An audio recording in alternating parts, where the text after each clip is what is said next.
C'est ici, à Athènes, il y a plus de 2500 ans, que serait née la démocratie. Mais le régime politique d'Athènes au temps de Périclès était-il vraiment le gouvernement du peuple, par le peuple et pour le peuple? Au-delà de l'imagerie, nous allons tenter de découvrir dans l'Athènes contemporaine ce que nous disent les vestiges de l'Antiquité au sujet de l'exercice de la démocratie au 5e siècle avant notre ère. C'est ici, sur l'Acropole, que les premières instances politiques se réunirent pour décider de l'avenir de la cité. Le Parthénon, temple dédié à Athéna, déesse protectrice de la cité, n'existait pas encore. C'est Périclès, l'homme le plus emblématique de la démocratie athénienne, qui le fera construire. Et pourtant, au début du 5e siècle, l'Acropole est exclusivement un lieu de culte. Et les instances politiques siègent dans la ville basse, au milieu de tous. L'Assemblée des citoyens, elle, se réunit un peu à l'écart, sur la colline de la Pnyx, dans un hémicycle de pierre. Eh bien, on est sur la colline de Pnyx, voilà ce qui reste, où siégeait l'Assemblée des citoyens athéniens. Et quand on parle de l'Assemblée des citoyens athéniens, il ne s'agit pas proprement d'une institution, mais de rassemblement des citoyens d'Athènes. Effectivement, en principe, tous les citoyens d'Athènes pouvaient se réunir ici pour décider du sort de la cité. C'est ce qu'on appelle la démocratie directe. C'était le cœur de la vie politique et les débats y étaient très houleux. Nos assemblées d'aujourd'hui sont toutes aussi animées et elles se sont inspirées de l'hémicycle grec pour leur architecture. Mais ici, les intervenants ne sont que des représentants du peuple et non le peuple lui-même.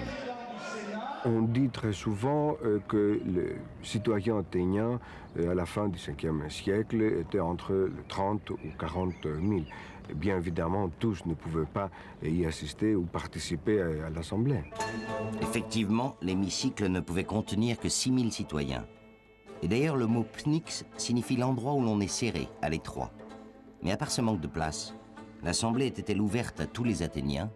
Si on estime qu'au milieu du 5e siècle, il y avait environ peut-être 35 000 à 40 000 citoyens, sur une population qui devait peut-être s'élever à 300 000 ou 400 000 personnes, on voit que les citoyens ne représentaient effectivement qu'une minorité.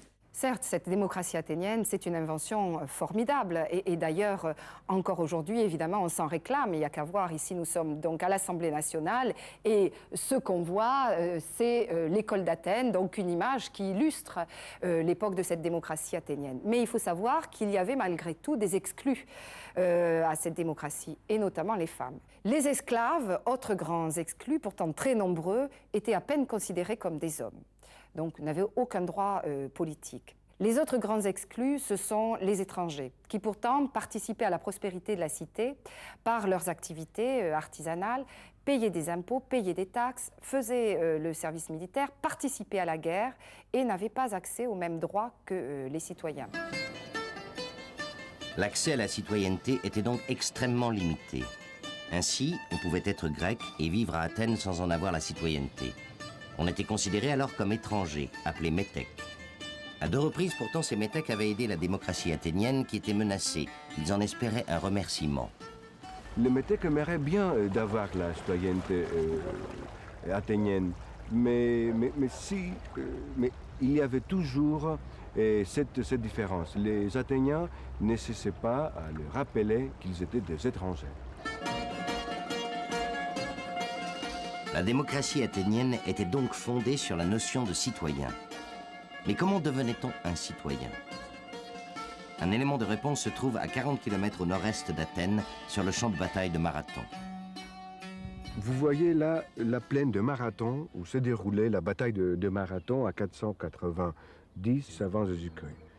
Et vous voyez, au fond, c'est la mer où les Perses ont débarqué. Et de ce côté que vous voyez là, au fond, c'était le campement perse. Et de ce côté, c'était le campement grec. On ne peut pas dissocier la fonction guerrière et la fonction du citoyen. Un citoyen, il est avant tout un guerrier, un hoplite, qui a le droit et aussi le devoir de défendre sa cité. 10 ans plus tard, le titre de guerrier est attribué au petit peuple des rameurs et marins du Pirée qui ont contribué à la victoire de la bataille navale de Salamine. Ainsi, ces marins peuvent s'élever dans la hiérarchie athénienne. Il existait des divisions basées sur les revenus. Les citoyens étaient divisés en 4 classes et ces classes leur donnaient droit à des droits politiques différents.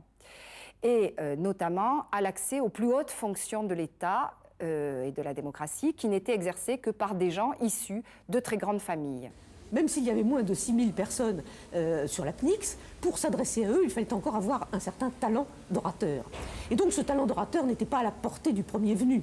Autrement dit, peu à peu s'est constituée une sorte de classe politique professionnelle, en quelque sorte. Ceux qui étaient suffisamment formés, qui pouvaient avoir reçu les leçons de maîtres d'éloquence et qui étaient capables de parler, d'entraîner la foule et de, par conséquent, précipiter ses décisions. Et c'est de cette assemblée des citoyens, dominée par les orateurs, qu'émane le Conseil des 500, appelé la Boulée. Ce conseil était chargé de veiller sur les finances publiques, les relations diplomatiques et de préparer les lois. La Boulée siégeait dans l'Agora. On est à l'Agora d'Athènes. C'était le centre civique, le centre politique de la ville, où siégeaient les institutions. C'était un quartier très animé, où se trouvaient les commerçants, les gens discutaient et parlaient entre eux. Voilà ce qui reste de l'ancien Boulée, c'est-à-dire du Conseil de 500. Tous les citoyens ne pouvaient pas y accéder. Il fallait avoir au moins 30 ans et il ne pouvait pas être boulette plus de 2 fois dans sa vie. Les mandats, les pouvoirs sont courts, très courts, annuels, moins qu'annuels quelquefois. Ils sont révocables à tout instant. Tu reviens par le sort. Et ce tirage au sort, c'est une autre dimension fondamentale de la démocratie grecque. C'est aussi une pédagogie, je dirais, de l'équité et du calme. Parce qu'à partir du moment où toi et moi, nous décidons que nous allons tirer au sort notre gouverneur, on ne peut pas se disputer. On peut, à la limite, on peut se disputer contre notre mauvais sort. Mais nous avons en même temps décidé que nous allons faire le tirage au sort.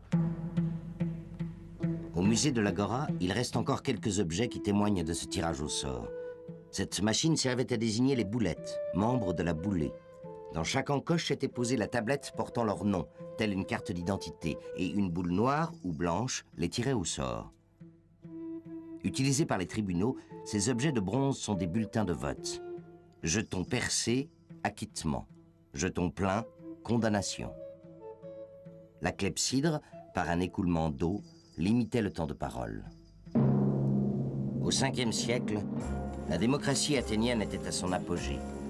Son représentant le plus illustre, Périclès, instaure même un salaire versé à chaque citoyen qui se déplace pour siéger dans les différentes institutions démocratiques.